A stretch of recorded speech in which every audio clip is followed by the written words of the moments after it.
गांव की मशहूर सब्जियों वाली बिरयानी वाली अम्मा का ठेला। एक छोटे से खूबसूरत गांव सब्जपुर में, जहां खेतों की हरियाली दूर दूर तक फैली हुई थी और सुबह होते ही परिंदों की चहचहाहट हवा में गूंजती थी। गांव की मरकजी सड़क पर रोजाना एक छोटा सा ठेला लगता था। ये ठेला कोई आम ठेला नहीं था, बल्कि गांव की शान और रौनक था। इस ठेले पर एक बूढ़ी अम्मा बैठी होती थी, जो अपनी सब्जियों वाली बिरयानी की वजह से मशहूर थीं। सड़क शहर को मिलाती थी, जहां ट्रैक्टर छक छक करते, मोटरसाइकिलिंग घर घर करती और पैदल मुसाफिर और किसान आते जाते रहते। अम्मा का ठेला एक पुराना लकड़ी का काट था, जिस पर बड़ी बड़ी देगचियां रखी होती थीं और उनसे उठती खुशबू ऐसी होती कि दूर से ही लोगों का मुंह पानी से भर जाता। अम्मा की उम्र तकरीबन 70 साल थी। सफ़ेद बाल, सर पर पुराना दुपट्टा, चेहरे पर गहरी झुर्रियां जो जिंदगी की कहानी सुनाती थीं, लेकिन आंखों में अब भी एक चमक थी जो मेहनत और ईमानदारी की गवाही देती थी।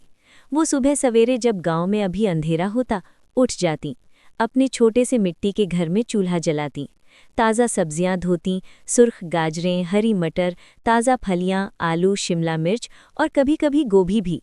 फिर खालिस देसी घी में मसाले भूनती, जीरा, लौंग, दालचीनी, इलायची और वो खुफिया मसाला जो उसकी माँ से विरासत में मिला था। चावल अलग दम पर चढ़ाती, सब्जियों का सालन तैयार करती और आखिर में तहदार बिरयानी बनाती। पुदीने की पत्तियां, दही की मिठास और नींबू का रस डालकर वो जादू कर देती जो उसकी बिरयानी को मुनफरिद बनाता। खाने वाला उंगलियां चाट चाट कर खाता और कहता, अम्मा जी, ये तो जन्नत का खाना है। अम्मा का दिन बहुत मशरूफ होता। सुबह 4 बजे उठना, घर में बिरयानी तैयार करना, फिर ठेला ढकेल कर सड़क के किनारे ले जाना। धूप हो, बारिश हो या ठंडी हवाएं चलें, अम्मा अपनी जगह पर डटी रहती। जैसे ही सूरज निकलता, लोग आना शुरू हो जाते। किसान खेतों से लौटते तो रुक जाते, अम्मा जी 2 प्लेटें दे दो।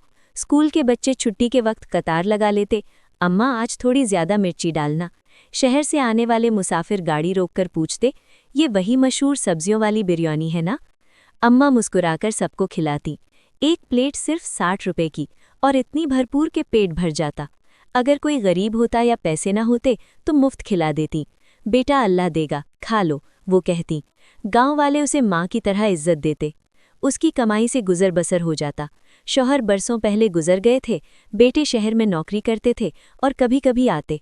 अम्मा खुश थी, क्योंकि उसका ठेला न सिर्फ पेट भरता, बल्कि लोगों के दिल भी जोड़ता। शाम ढलते ही अम्मा ठेला समेट लेती। देग खाली हो चुकी होती। वो थक कर घर लौटती और अल्लाह का शुक्र अदा करती। गांव वाले कहते, अम्मा का ठेला हमारी सड़क की जान है। उसकी बिरयानी खाए बगैर दिन अधूरा लगता। दूर दराज के गांव से भी लोग सुनकर आते, अम्मा की शोहरत फैल रही थी। वो हमेशा कहती, बेटो, ये खुशबू मेहनत की है, प्यार की है। लालच से कभी भलाई नहीं होती, जो अल्लाह दे उसमें बरकत होती है। एक दिन सड़क पर एक चमकदार बड़ी कार रुकी। उससे एक नौजवान उतरा। महंगे कपड़े, चमकदार जूते, सोने की घड़ी। नाम था रमेश, शहर का एक चालाक ताजिर। उसने अम्मा की बिरयानी खाई और वाह वाह कर उठा। बोला, अम्मा जी, ये तो शहर के 5 स्टार होटल से भी लजीज है। अगर आप मुझे इसका खुफिया नुस्खा बता दें तो मैं शहर में रेस्टोरेंट्स की चेन खोलूंगा। आपको करोड़ों रुपए मिलेंगे, बड़ा घर, गाड़ी, नौकर चाकर, बुढ़ापे में आराम। अम्मा ने हंसकर टाल दिया, बेटा, ये नुस्खा मेरी माँ का है, ये अमानत है। मेहनत करो, अल्लाह देगा। लेकिन रमेश हार न माना। वो रोज आने लगा, तारीफों के पुल बांधता, तोहफे लाता, नए कपड़े, फल, कभी पैसे। अम्मा का दिल डोलने लगा। गुर्बत ने उसे थका दिया था। रातों को सोचती, अगर वाकई पैसे मिल जाएं तो बेटे बुलाऊं, घर बनवाऊं, ठेला छोड़कर आराम करूं। ये तो सिर्फ एक नुस्खा है, क्या बुरा है? गांव वालों ने खबरदार किया, अम्मा जी, शहरी लोग चालाक होते हैं, लालच न करें। लेकिन लालच ने आंखें अंधी कर दी। आखिर एक दिन अम्मा मान गई। रमेश ने कहा, नुस्खा बताएं, लाखों रुपए अभी देता हूं। अम्मा ने सब कुछ बता दिया, मसालों का तनासुब, तैयारी का तरीका, तह लगाने का राज। रमेश ने भारी थैला दिया और चला गया। अम्मा घर आई, थैला खोला, अंदर पुराने कागज, पत्थर और अखबार थे। रमेश तो ठग निकला, जो गांव-गांव घूमकर लोगों को लालच देकर लूटता था। अम्मा रो पड़ी, उसका कीमती राज चला गया।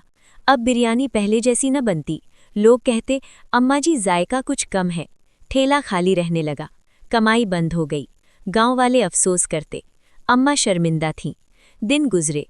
उसने दोबारा मेहनत की, नई तरकीबें सोची, लेकिन पहले वाली बात ना आई। फिर उसने सबको अपनी कहानी सुना दी। बेटों, लालच ने मुझे तबाह कर दिया। जो मेहनत से मिले वही सच्ची खुशी है। वक्त गुजरा। अम्मा का ठेवा दोबारा चल पड़ा। नई बिरयानी, नई मेहनत के साथ। लोग वापस आए, क्योंकि अम्मा की ईमानदारी वापस आ गई थी। गांव वाले और बच्चे इस कहानी से सबक सीखते। लालच इंसान की आंखें अंधी कर देता है, और जो कुछ होता है वो भी छीन लेता है। मेहनत, कनाअत और ईमानदारी ही जिंदगी की सबसे बड़ी दौलत है। हमेशा मेहनत पर यकीन रखो और लालच से बचकर रहो।